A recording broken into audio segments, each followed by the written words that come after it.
વ્યસન કરનારાઓને પાઠ ભણાવવાની હર્ષ સંઘવીની સલાહ।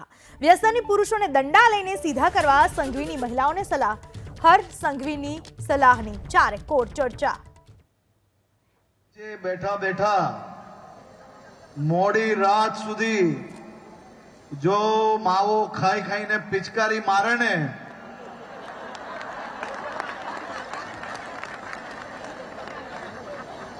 આ બરાબર છે? આ દિશા એકદમ જોરથી મને સંભળાતું જ નથી ને। સોસાયટી નીચે આ ભાઈઓ બેઠા બેઠા મોડી રાત સુધી દો પિચકારીના કંઈક ને કંઈક થૂક હોય તો એને શું કરવાનું? બધાએ ભેગા થઈને એક ધોકો લઈને નીકળશો તો આમાંના એક બી વ્યક્તિ સોસાયટીની નીચે માવો થૂકવાની હિંમત કરશે? તો હર્ષ સંઘવીએ આપેલી સલાહને વરિષ્ઠ નેતા વજુભાઈનું સમર્થન।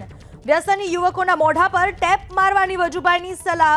વજુભાઈના મતે ફાંકી ખાનારાઓના મોઢા પર સેલો ટેપ મારવી જોઈએ। એક મહિલા જ પરિવારને વ્યસનથી મુક્ત કરાવી શકે। યુવકોને વ્યસન મુક્ત અને યુવતીઓને ફેશન મુક્ત થવાની સલાહ। વજુભાઈ વાળાના મતે મહિલા ફેશનથી નહીં સંસ્કારથી શોભે। ફેશન નહીં પણ સંસ્કાર એ જ મહિલાનું શ્રેષ્ઠ ઘરેણું છે। યુવાનમાં કુટેવ હોય તો તે સારી પ્રવૃત્તિ ન કરી શકે। સજ્જન તરીકે પ્રતિષ્ઠિત થવા વ્યસન છોડવું જોઈએ। યુવતીઓએ સારા દેખાવાની જરૂર નથી, સારા થવાની જરૂર છે। સારું વાંચન કરવું, સારા લોકોનું સત્સંગ કરવું। ફેશનના અંશ હશે તો સારી પ્રવૃત્તિ નહીં કરી શકો। આખો દિવસ ટીપટાપ દેખાવામાં વીતી જશે। એક દિવસ જતા આખી જિંદગી નિષ્ક્રિય વીતી જશે। વ્યસન અને ફેશન વિનાની જિંદગી જાહો જલાલીવાળી વીતશે। પાન મસાલો ખાનારાના મોઢે સેલો ટેપ મારવી જોઈએ। ગીર સોમનાથમાં ગઈકાલે ભાજપના વરિષ્ઠ નેતા સંઘ સમયના અગ્રણી વજુભાઈ વાળાએ યુવાનોને ટકોર કરી છે। ખાસ કરીને યુવાનો વ્યસન છોડે અને યુવતીઓ છે તે ફેશન છોડે એવી વાત કરવામાં આવી છે। આપણી સાથે વજુભાઈ વાળા છે, આપણે એમની સાથે વાત કરીશું। વજુભાઈ, એક ખૂબ સરસ વર્તમાન સમયમાં તમે જે ટકોર કરી છે યુવાન અને યુવતીઓને, શું કહેવા માંગશો?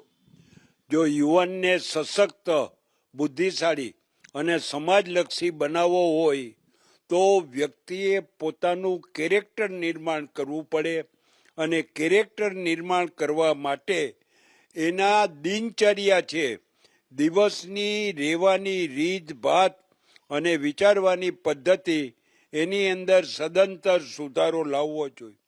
જો કોઈ પણ વ્યક્તિમાં કુટેવ હોય તો એ માણસ સારી પ્રવૃત્તિ કરી ન શકે। સારી પ્રવૃત્તિ કરવી હોય, સજ્જન માણસ તરીકે સમાજમાં પ્રતિષ્ઠિત થવું હોય તો એને વ્યસન મુક્ત થવું જોઈએ અને થવું જ જોઈએ। એટલે હું તમામ યુવાનોને કહું છું, તમે વ્યસન મુક્ત થાઓ। અને તમામ દીકરીઓને કહું છું કે તમારે જીવનની અંદર સંસ્કારિતાથી સભર લાવવું હોય જીવન, તો તમારે સારા દેખાવાની જરૂર નથી, સારા થવાની જરૂર છે। સારું વાંચન કરવું જોઈએ, ટીવીની અંદર સારી વસ્તુઓ જોવી જોઈએ, સારા લોકોનો સત્સંગ કરવો જોઈએ। તમારું વાણી ઉપર અને તમારા વ્યવહાર ઉપર ખૂબ જ તમારે ધ્યાન રાખવું જોઈએ। આ સ્વાભાવિક વાત છે।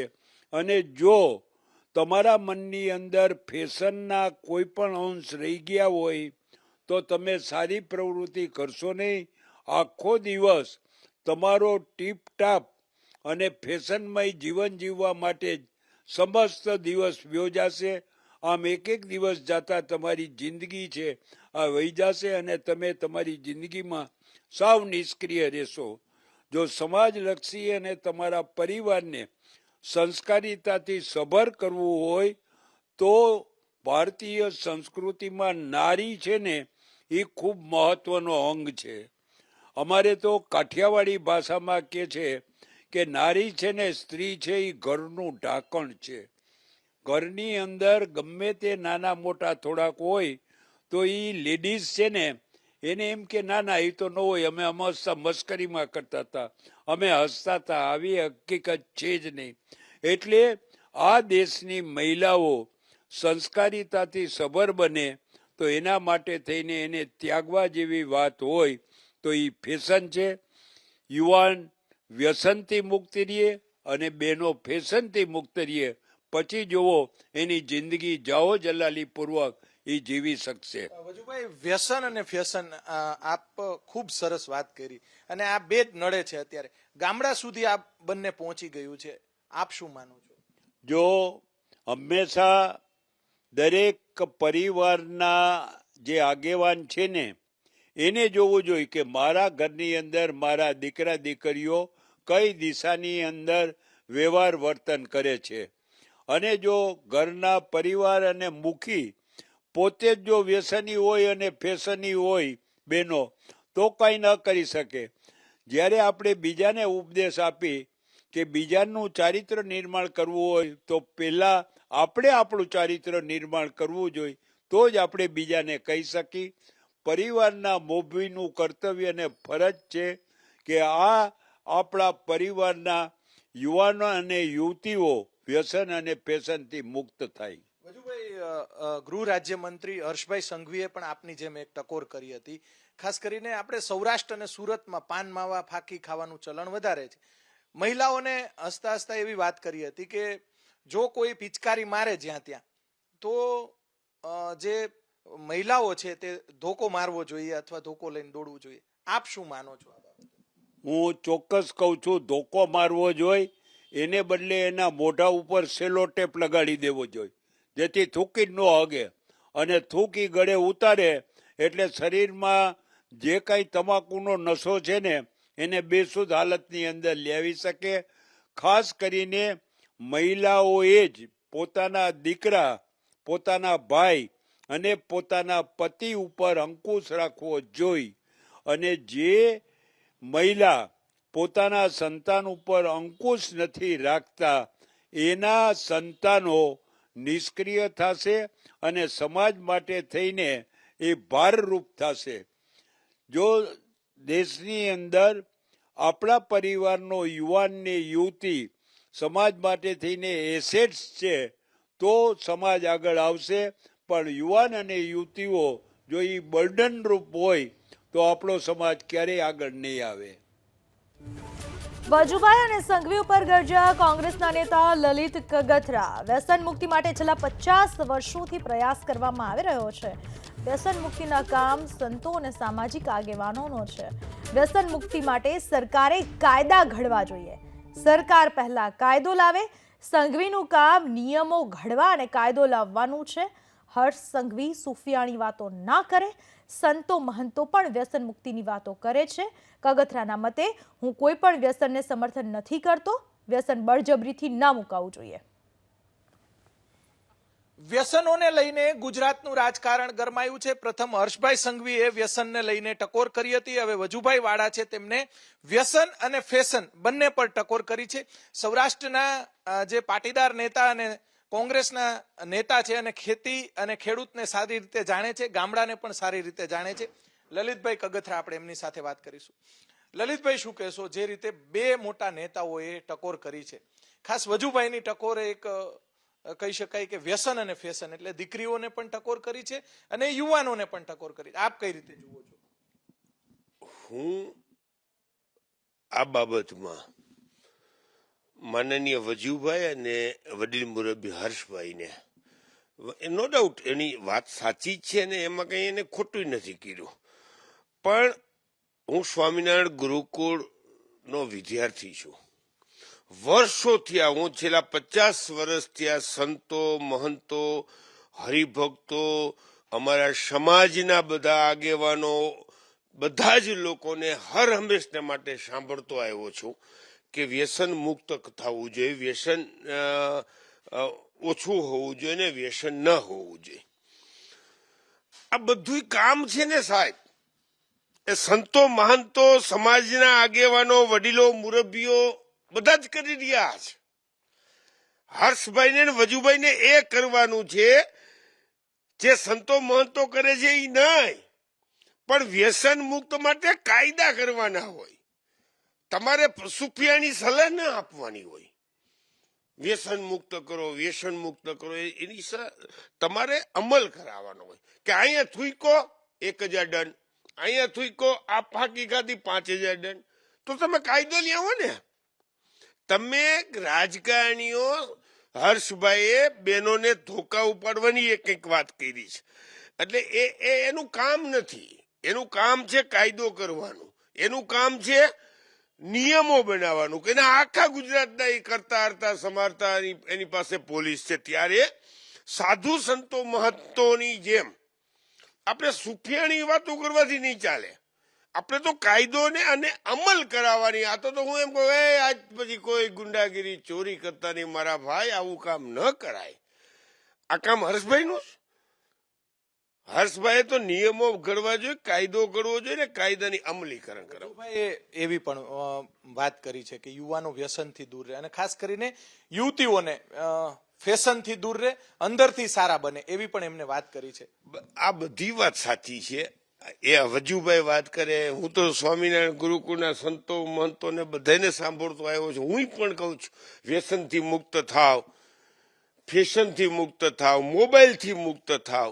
આ અનિવાર્ય અનિષ્ટ આ ગરી જ જાય. સાધુ સંતો મહંતો બધા કેટલા વર્ષોથી આ કહેતા એવા છે કે વ્યસન મુક્ત થાવ, વ્યસન મુક્ત થાવ, અને દિવસે દિવસે વ્યસન વધતું જાય છે.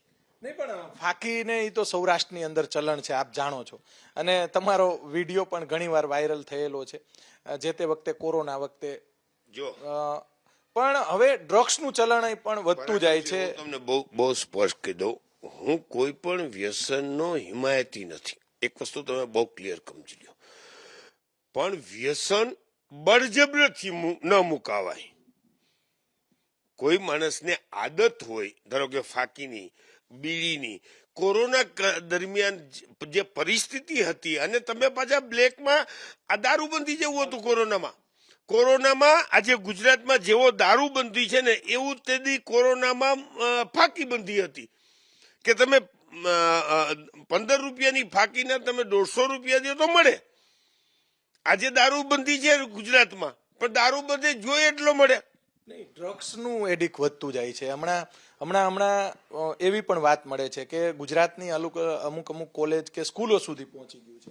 જો હર્ષભાઈ, ખરેખર તમને કહું, મારા સારા મિત્ર છે, પણ જે સાધુ મહંતોની સ્ટાઇલથી તમે ઉપદેશ દેવા ગૃહમંત્રી જાય ન હાલે. ગૃહમંત્રીએ ધોકો એને ઉપાડવાનો હોય, બેનોએ નહીં.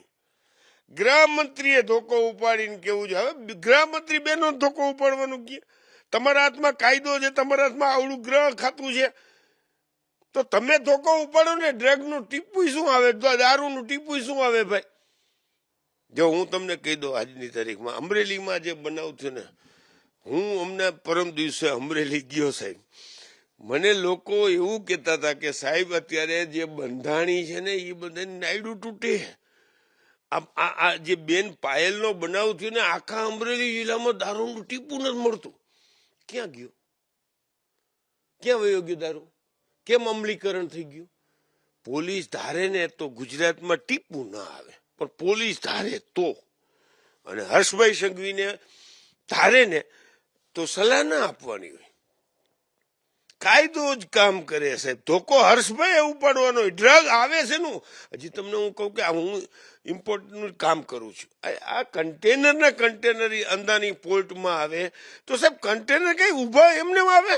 શિપિંગ કંપનીમાં કોકનું બિલ બન્યું હોય, કોકનું કન્ટેનર બુક કરનાર હોય, કોઈક વ્યક્તિ જાવું ને તળિયા સુધી, ત્યાં નથી તમારે ગોતું. પકડાય છે તો ખરું જ ને. અરે દરિયા કિનારેથી તમે સમજતા નથી યાર. હવે પકડવાથી શું થઈ ગયો પરાક્રમસિંહ? તમે એક કિલો પકડો ને 500 કિલો જવા દો તો, પણ મોકલનાર કોણ છે, સોર્સ કોણ છે, એ કેમ નથી આવતું બહાર? એને તમે મોકલનાર સુધી કન્ટેનર બુક કરાવે ને સાહેબ, એટલે કોઈ મોકલનાર તો હું આજે મશીન મગાવું તો ચાઇનાની કંપની કે યુએસએ થી કે જર્મનીથી, તો જર્મનીની આ કંપનીએ મશીન મોકલ્યું અને હું બાયર છું, તો કન્ટેનર કઈ એમને બુક થાય? પણ એક વજુભાઈની એક ટકોર સારી હતી, ફેશનની જે વાત કરી. અત્યારના સમયમાં માતા પિતા ખૂબ ચિંતિત છે આ બાબતે. આપ જાણો છો, કાઠિયાવાડ સૌરાષ્ટ્રને આપ સારી રીતે જાણો છો. ફેશન એટલે એમને કહેવાનો મતલબ એ હતો કે તમે બહારથી સારા દેખાવાના બદલે અંદરથી સારા દેખાવ. આપ જાણો છો ગામડા સુધી આ બાબત અત્યારે પહોંચી ગઈ છે અને ગામડાના માતા પિતા ચિંતિત છે. જો વજુભાઈ આપણા વડીલ મુરબ્બી છે, વજુભાઈની વાત સાચી જ હશે, એમાં સાચું જ છે. ફેશન બહેનો માટેની એડિક, બહેનો માટેના જે અત્યારે જે બધી સોશિયલ લાઈફ ડિસ્ટર્બ થઈ ગઈ છે ને સાહેબ, તો ઘરે ઘરે આગ લઈ ગઈ છે, ઘરે ઘરે. અમારી ઘરવાળી એમ કે છે કે મારો કોઈ દી હાવ બનવાનો વારો ન આવ્યો, લ્યો આ કોણ મારે કહેવા જવું, પૈણીને એવી તે દી વહુ રહીને અત્યારે હાવું થઈ તો એ વહુથી બીન મરે. એટલે આ તો પરિસ્થિતિ બધી રહેવાની. એ સોશિયલ ડિસ્ટર્બન્સ જે છે, ફેશન હોય કે જે રીતે પરિસ્થિતિ, પણ મને એટલી ખબર પડે છે કે આપણે સલાહ આપવી બહુ ઇઝી છે, અમલીકરણ બહુ અઘરું છે.